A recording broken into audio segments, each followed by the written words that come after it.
Dee dee doo da dee doo dee. Do da dee da dee. Do da dee da dee dee dee do do do do. So it's a tales from the shed. Tales from the shed. Tales from the shed with your host Descattys.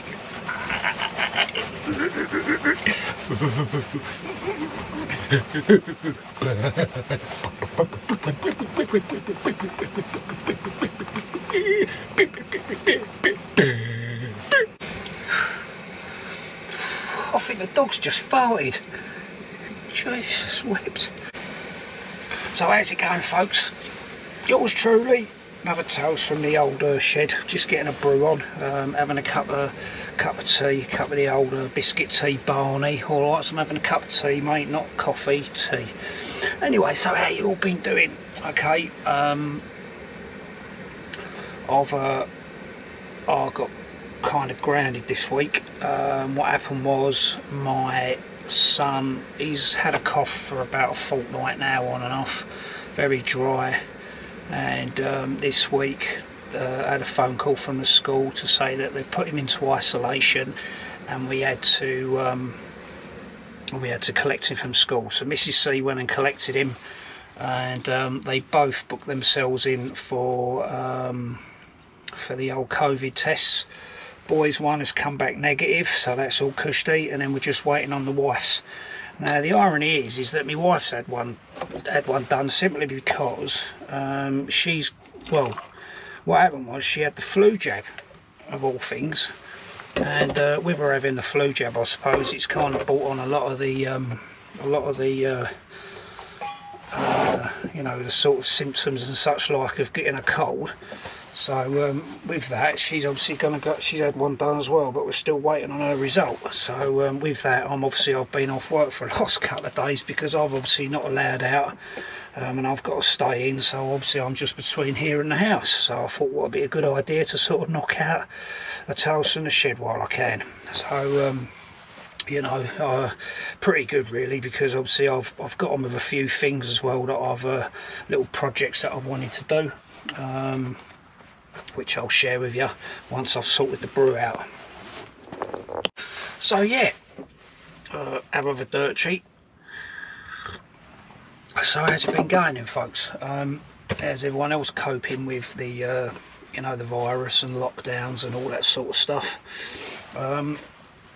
Living here in the UK, what I have noticed of late is that the postal service hasn't been very good. I'm not going to stand here and rant on about the postal service, because obviously they've got, you know, there's obviously with you know, the issues that are obviously going on. I dare say that obviously staffing issues are becoming a problem and such like. But what I have noticed though is that I'm having a lot of packages that are taking a hell of a lot longer to turn up than normal. On one situation, one of my mates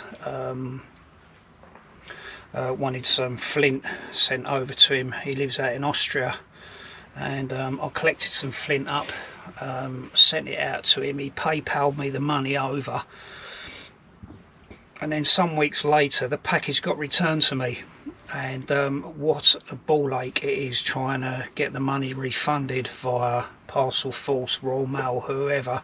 That's a lot of money that that one of my mates has lost. So with that, you know, just be aware, you know, when you're actually, you know, sending stuff out. I mean, I've been sending some badges out. I'm hoping that people are getting them. If you are getting them, can you please let me know, especially people that are over in Australia that have been ordering the badges as well. So it'd be good if you can even just leave a comment if you do watch this video, just to let me know, or leave a message on the Etsy store so I know either way. I've sent some badges out to America. Contacted one of the guys literally just yesterday, and he said that he's not had nothing yet. So whether or not it's just because of what's going on with the postal service and staffing issues and that sort of thing, I really don't know. Hopefully it is just that.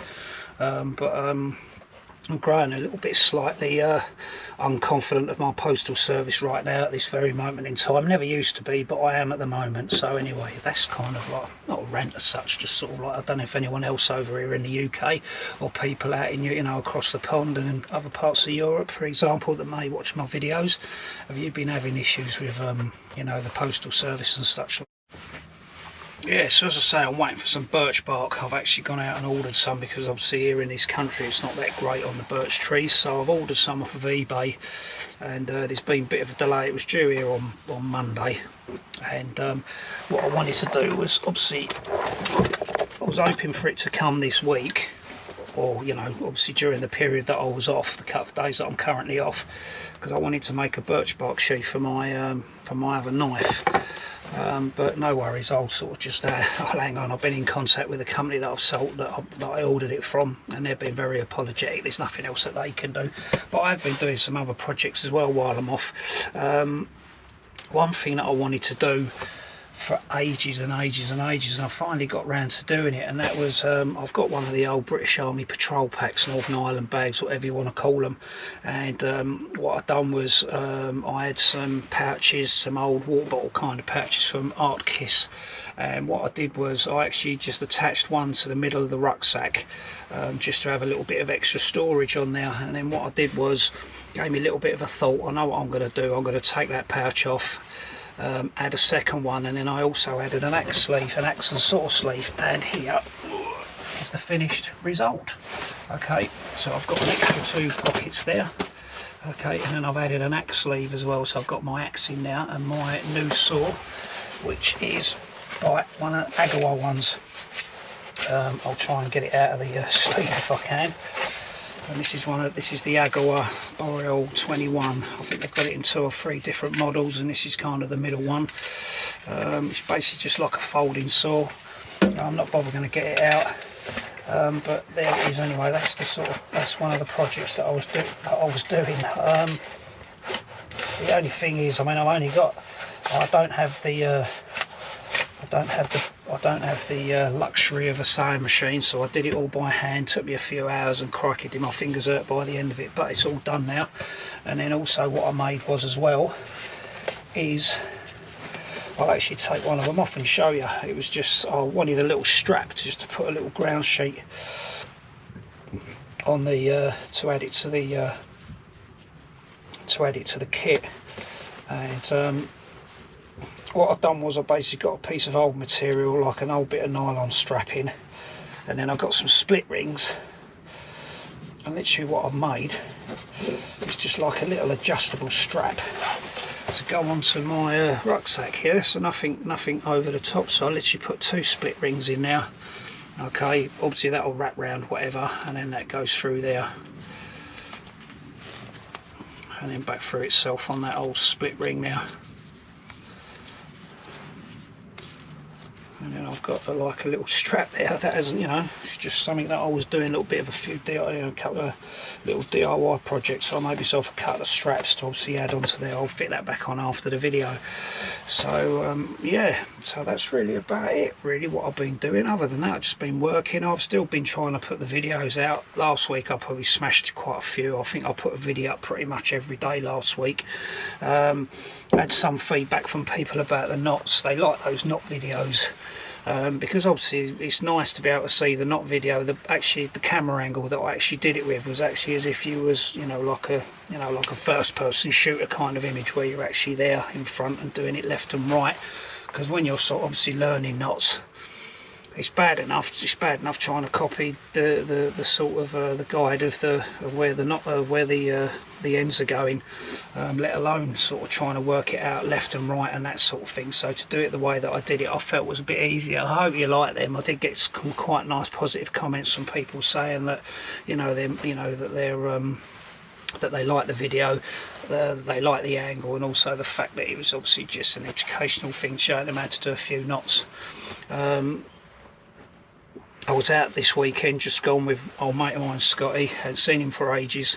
Lives in London, and he basically come out from London, and we had an overnighter, obviously with social distancing and all that sort of stuff, and we had the night out. Weren't a bad old couple of days. It was cold, and then during the night it obviously, you know, good old Thor decided to rain down on us, but other than that it wasn't too bad.